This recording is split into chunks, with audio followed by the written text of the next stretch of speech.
Shalom Bapak Ibu terkasih dalam Tuhan. Tuhan Yesus telah naik dan kami percaya bahwa Tuhan kita hebat. Dan saat ini mari bersama-sama kita tunduk kepala, kita akan berdoa. Tuhan, terima kasih Tuhan untuk kasih-Mu, untuk keselamatan-Mu yang Kau nyatakan setiap kami Tuhan. Kami percaya Tuhan bahwa di tiap-tiap rumah saat kami beribadah Tuhan, di rumah kami masing-masing, Engkau hadir Tuhan dan melawat setiap kami yang menyembah, memuji Engkau Tuhan. Tuhan hadir di setiap keluarga-keluarga. Tuhan hadir di setiap penyembahan kami.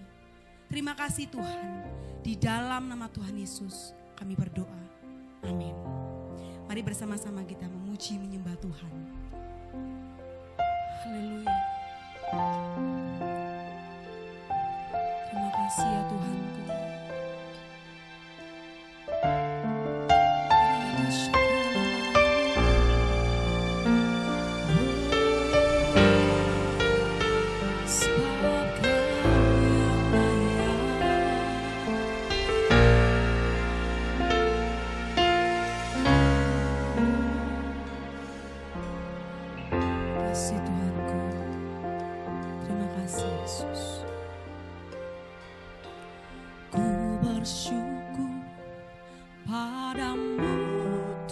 Di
sembah dan pengagungan kami. Dirimu mengatasi langit, kebesaran-Mu Tuhan, mengatasi bumi,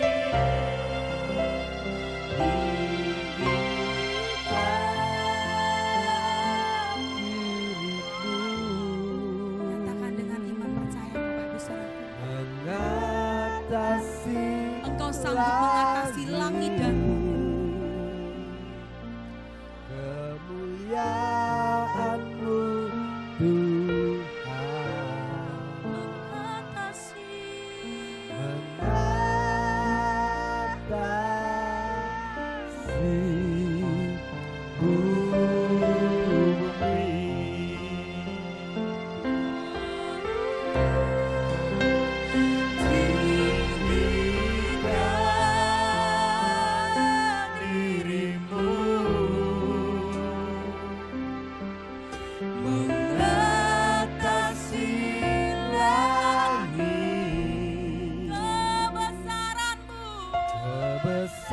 kebesaran-Mu Tuhan, mengatasi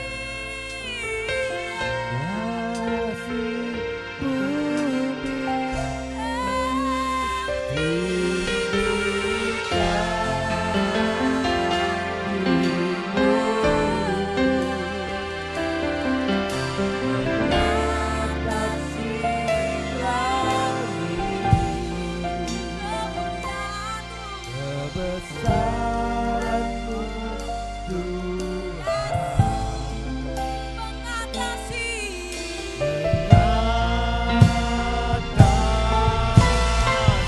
ini iman percaya kami kepada-Mu Tuhan.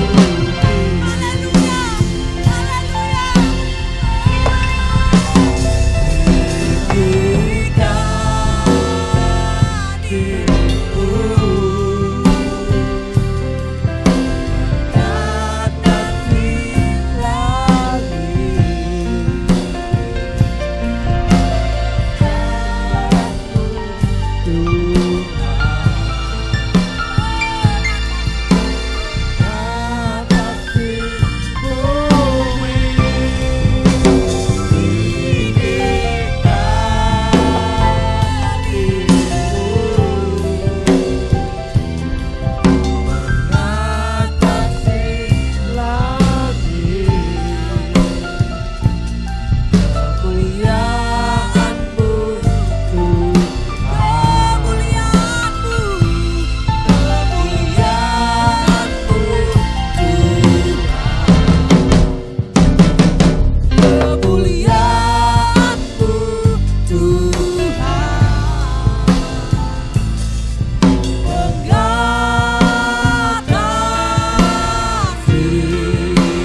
Engkau sanggup mengatasi langit dan bumi. Dan saat ini Tuhan, kami mau bersorak-sorai untuk kemuliaan nama-Mu. Hanya di dalam nama Tuhan Yesus yang berkuasa. Haleluya. Amin. Bapak Ibu, saya percaya bahwa Bapak Ibu di rumah masing-masing kita akan bersorak-sorai meninggikan nama Tuhan. Mari saya undang untuk bangkit berdiri. Kita akan bersorak-sorai untuk kemuliaan nama Tuhan. Haleluya.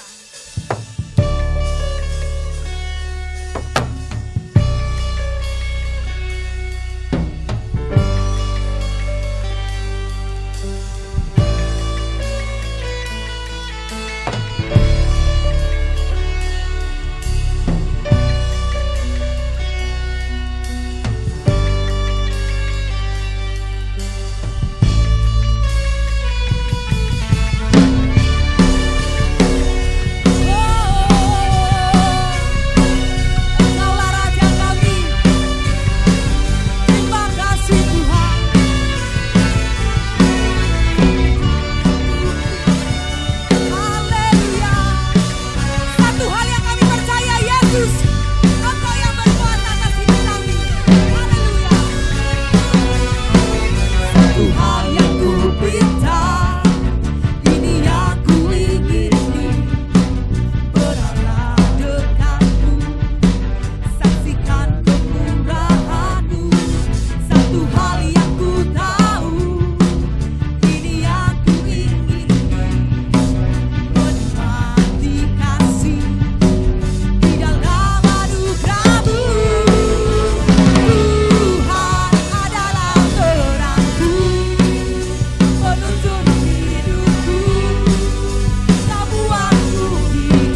surga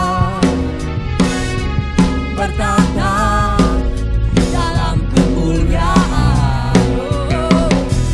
Dialah Tuhan Allah kita, namanya berkuasa membebas umatnya.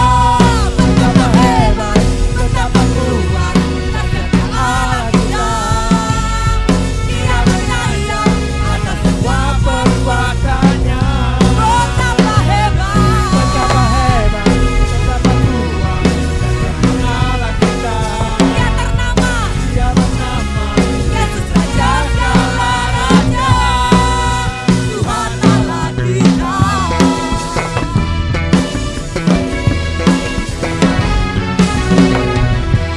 Berkuasa di bumi di surga, bertata dalam kemuliaan. Dialah Tuhan Allah kita, namanya berkuasa membebas umatnya. Betapa hebat, betapa kuat karya Allah kita.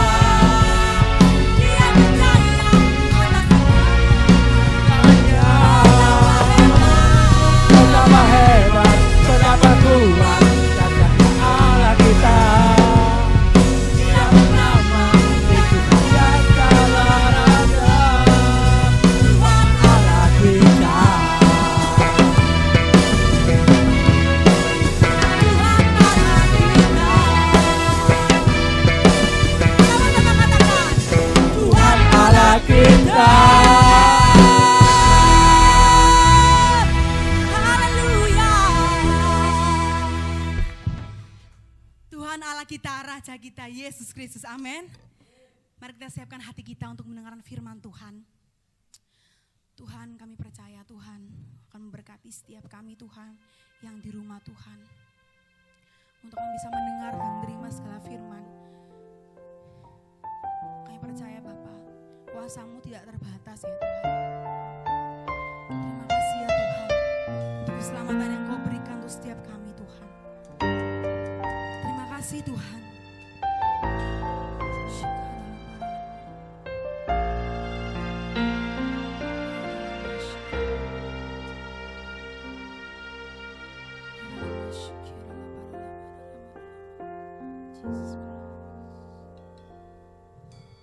Betapa dahsyat Engkau Tuhan, mencipta segala yang ada, dulu sekarang sampai selamanya.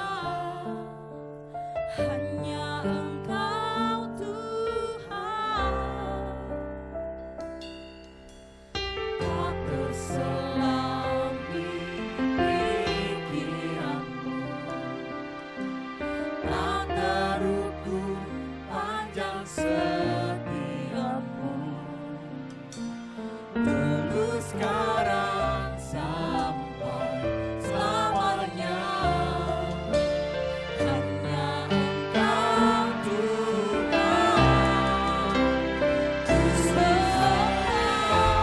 Engkau Yesus, hanya Engkau Allah di hidup.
kita patut bersyukur kepada Bapa di sorga karena hari ini kita diperkenankan oleh Tuhan untuk beribadah sekalipun melalui online, di mana kita memperingati peristiwa spektakuler di mana Tuhan kita Yesus Kristus terangkat naik ke sorga.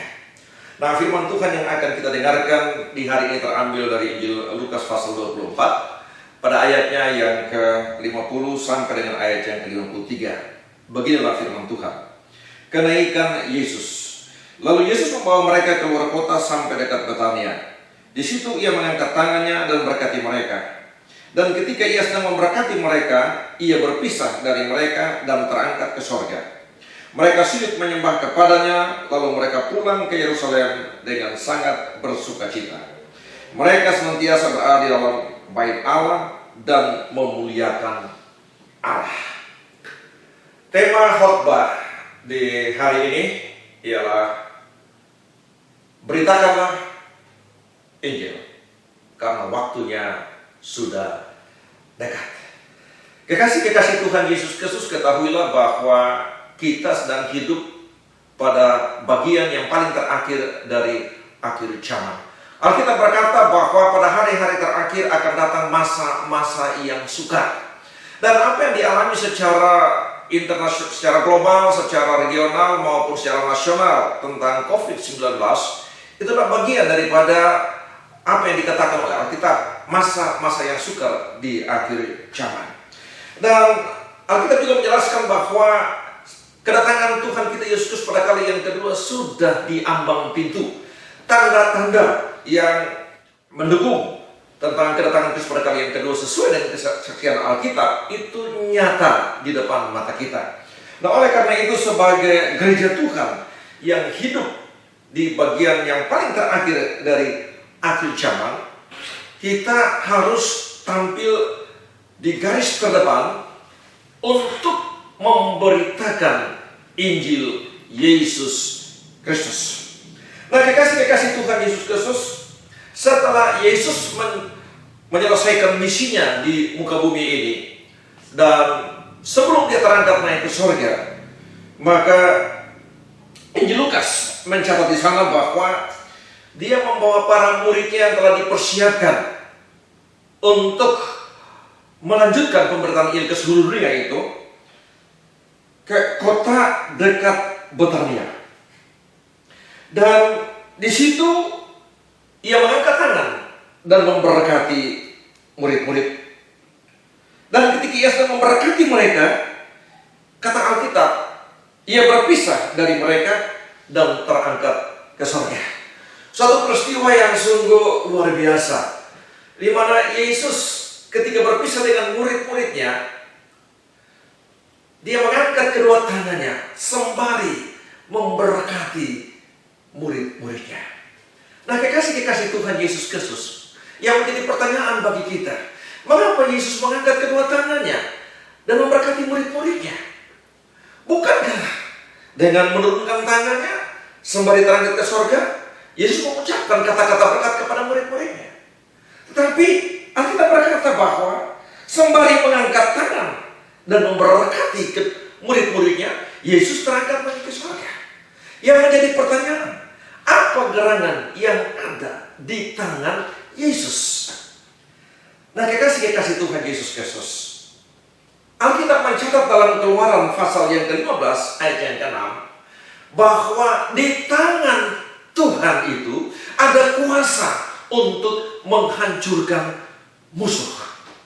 Nah, Yesus menyadari sungguh bahwa setelah ia kembali kepada Bapanya di surga dan murid-muridnya melaksanakan misi agung, yaitu memberitakan Injil sampai ke seluruh dunia, mereka diperhadapkan bukan saja dengan manusia-manusia yang menentang bahkan menolak Injil, tetapi musuh yang terbesar ialah kekuatan yang tidak kelihatan, yaitu iblis dengan segala kekuatannya yang mencoba untuk menghalangi Injil itu diberitakan di mana-mana.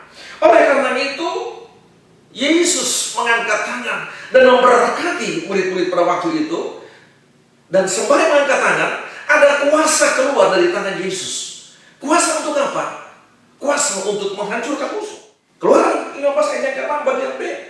Tangan kananmu Tuhan menghancurkan musuh. Dan kekasih-kekasih Tuhan Yesus Kristus itu terbukti.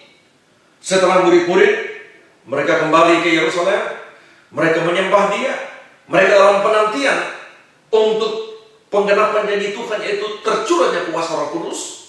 Dan ketika janji-janji Tuhan itu tergenapi, Kisah Rasul pasal yang kedua, ketika hari Pentakosta, pencurahan kuasa Roh Kudus, maka murid-murid tampil dengan otoritas Tuhan. Mereka berbicara dengan berbagai-bagai bahasa.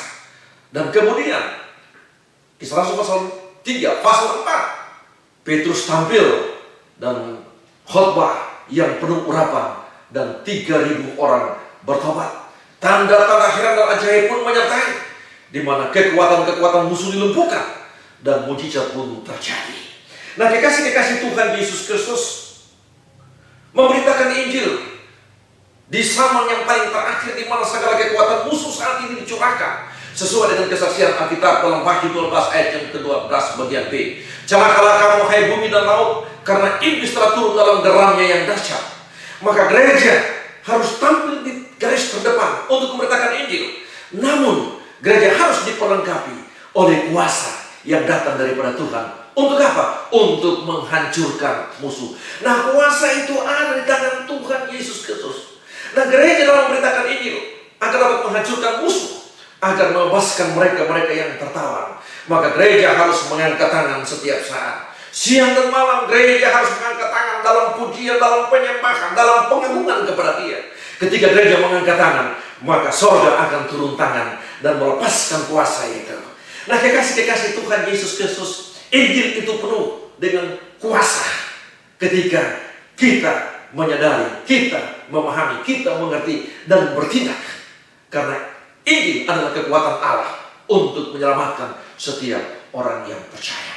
Dan hari-hari ini demonstrasi kuasa Tuhan melalui kuasanya yang tak terbatas itu harus, karena dunia ingin melihat kuasa yang didengungkan, kuasa yang diproklamirkan dalam pemberitaan Injil. Dunia ingin melihat itu. Dan kuasa itu sampai hari ini masih ada dan masih berlaku. Kuncinya, kita datang kepada Dia, kita mengangkat tangan kita, maka Tuhan turun tangan dan melepaskan kuasa itu untuk memperlengkapi kita dalam memberitakan Injil. Nah, kekasih-kekasih Tuhan Yesus Kristus, ketika Yesus mengangkat tangan, bukan saja kuasa untuk menghancurkan musuh, tapi kuasa itu juga untuk menyembuhkan orang-orang yang sakit. Lukas pasal yang ke-9, pada ayatnya yang pertama dan ayat yang kedua, Alkitab berkata, Yesus memanggil ke-12 muridnya. Kemudian Dia memberikan tenaga dan kuasa kepada mereka untuk memberitakan Injil. Nah, kekasih-kekasih Tuhan Yesus Kristus, dan itu terbukti ketika murid-murid mereka menerima kuasa dan tenaga dari Tuhan Yesus untuk memberitakan Injil dan menyembuhkan orang-orang sakit. Maka hal itu terbukti. Kita lihat dalam kesaksian para rasul ketika mereka memberitakan Injil. Alkitab mencatat yang lumpuh berjalan, yang buta melihat, yang sakit disembuhkan. Jadi mujizat-mujizat ini bukan berlaku saja pada zaman Tuhan Yesus ketika Yesus hadir di muka bumi ini bersama dengan ke-12 muridnya. Tetapi setelah Yesus terangkat naik ke surga dan Dia melepaskan kuasa itu ketika Dia mengangkat tangan dan memberkati murid-murid, kuasa itu turun dan kuasa itu didemonstrasikan juga oleh para murid, dan kuasa yang sama berkesinambungan sampai hari ini atas gerejanya. Kuncinya, kita mengangkat tangan, kita berserah kepada Dia, kita memuji, kita mengagungkan, meninggikan Dia, maka kuasa itu mengalir turun dan bekerja melalui kita, dan kita dapat mendemonstrasikan kuasa Tuhan itu agar banyak orang diselamatkan. Alkitab juga berkata dalam Injil Matius pasal yang ke-10 ayat yang ke-7 dan ke-8, Yesus memanggil murid-murid lalu mengutus 2 orang. Mereka pergi ke desa-desa, kota-kota, memberitakan Injil, menyembuhkan yang sakit, menguasai setan-setan. Dan Yesus berkata, kamu telah menerimanya dengan cuma-cuma, oleh karena itu kamu juga harus berikan dengan cuma-cuma. Nah, kekasih Tuhan Yesus Kristus, gereja menerima anugerah Tuhan itu secara cuma-cuma. Gereja akhir zaman menerima kuasa itu dengan cuma-cuma. Oleh karena itu, gereja harus tampil di garis terdepan, menerima semua dari tangan Tuhan Yesus secara cuma-cuma, yaitu kuasa untuk menyembuhkan, kuasa untuk menguasai iblis, kuasa untuk menghancurkan musuh itu. Gereja harus tampil di garis terdepan untuk mendemonstrasikan kuasa itu. Saudaraku, saya bukan saja beritakan Injil yang tertulis, tetapi Injil yang nyata, yang sangat nyata. Dalam pelayanan selama 20 tahun lebih, saya melihat bagaimana kuasa Tuhan itu bekerja di rumah sakit Mutual, ya, di Kepulauan Kei. Suatu ketika saya ditelepon oleh seorang hamba Tuhan di mana istrinya berasal dari Batak, baru melahirkan 1 bulan, anaknya masih bayi, dan istri koma 4 hari. Ya. Dan ketika saya sampai di rumah sakit, dokter berkata, secara medis kurang 8 jam lagi istrinya ini meninggal. Ya. Saya menyampaikan firman sesuai dengan Mazmur 107 ayat yang ke-17. Sekalipun dia sudah koma, tetapi dia mempunyai roh dan ada jiwa.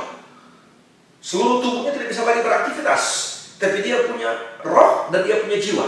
Ya. Dan saya sampaikan firman Tuhan.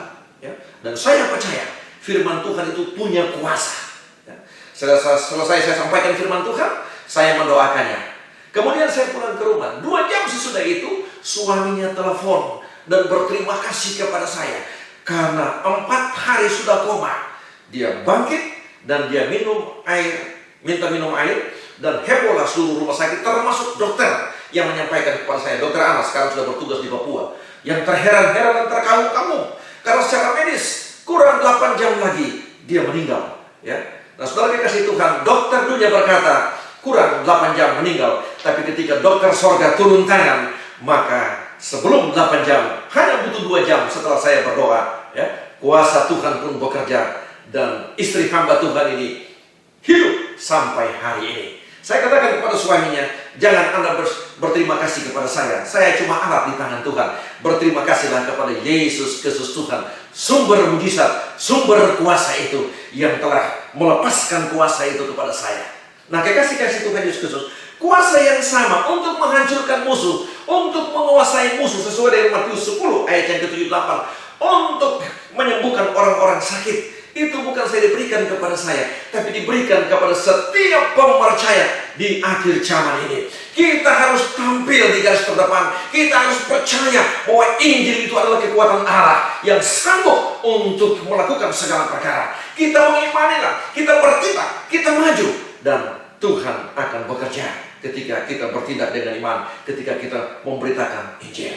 Nah, kekasih-kasih Tuhan Yesus Kristus, di tengah-tengah kepanikan, di tengah-tengah ketakutan karena virus corona ini, seharusnya gereja jangan panik, gereja jangan takut, gereja harus hadir di garis terdepan untuk memberitakan Injil, untuk mendemonstrasikan kuasa Tuhan, ya, agar yang takut, ya, menjadi pemberani, ya, yang panik menjadi kokoh, bahkan yang sakit corona sekalipun menjadi sembuh, ya, menjadi sembuh, ya.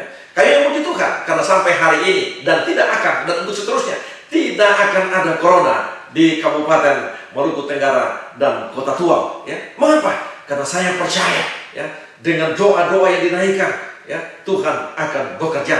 Kami sudah rally keliling kota ini sehari penuh, ya, rally dari ujung pulau ke ujung pulau. Kami turun pada titik-titik, kami beritakan firman dan berdoa, mengklaim janji Tuhan, dan kami percaya Tuhan akan menghalau itu. Ya. Nah, kekasih-kasih Tuhan Yesus Kristus, jangan takut, ya, menghadapi virus corona. Ya. Corona ini bagian daripada proses Tuhan kepada dunia, khususnya kepada gereja, supaya Tuhan ingin melihat tengah kesesakan, di tengah-tengah wabah ini, gereja tampil sebagai tentara Allah yang militan di garis terdepan untuk memberitakan Injil Yesus Kristus. Dan ini waktunya, ya, ini saatnya, ya. Kita harus bangkit dengan keyakinan yang kokoh bahwa Tuhan memperlengkapi kita sebagai gereja akhir zaman untuk memberitakan Injil Kristus. Ya.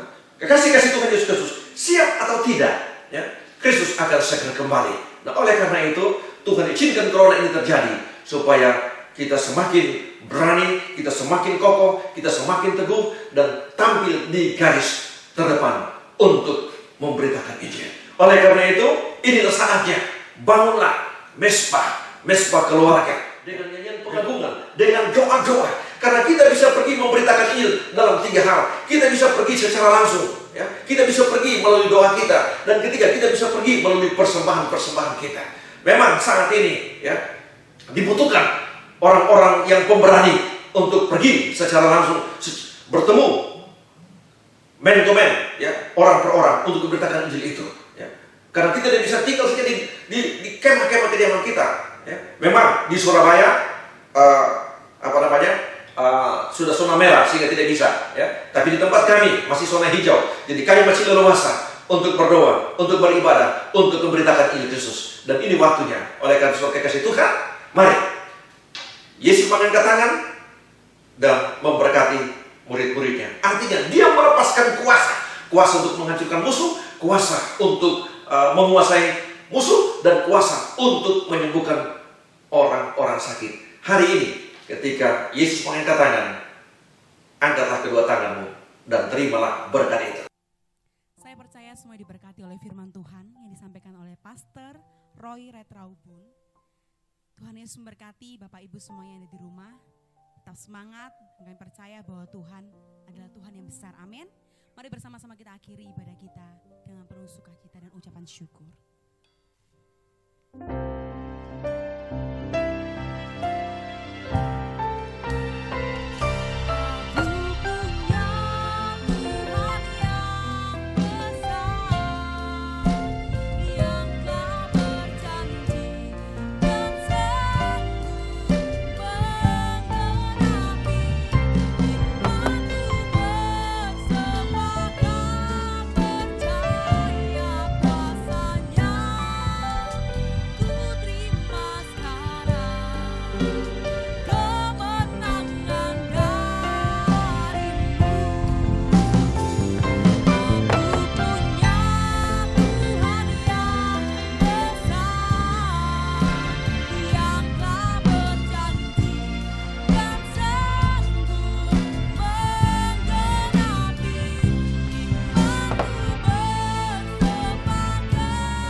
Puji Tuhan, kita sudah dilayani oleh hamba Pastor Roy Retraubun dari GKRI Pondok Daud, Langgur Tua, Maluku Tenggara. Mari saudara, pesan Tuhan bagi kita. Yesus naik ke surga, dan mari kita melakukan pesan Tuhan, yaitu pergi memberitakan Injil. Kita bersyukur Yesus sudah menyelesaikan pengorbanan. Dia naik ke surga, menyiapkan tempat bagi saudara dan saya. Mari kita masuk dalam doa. Bapa Allah yang hidup, yang kami panggil, yang kami kenal di dalam nama Yesus Kristus Tuhan, Juru Selamat. Hari ini Tuhan Yesus, kami bersyukur bahwa Engkau sudah terangkat ke surga, menyiapkan tempat. Hamba-Mu berdoa supaya gereja-gereja yang taat melakukan firman Tuhan diberkati. Terima kasih Tuhan. Dan hamba juga berdoa secara khusus untuk bangsa kami Indonesia.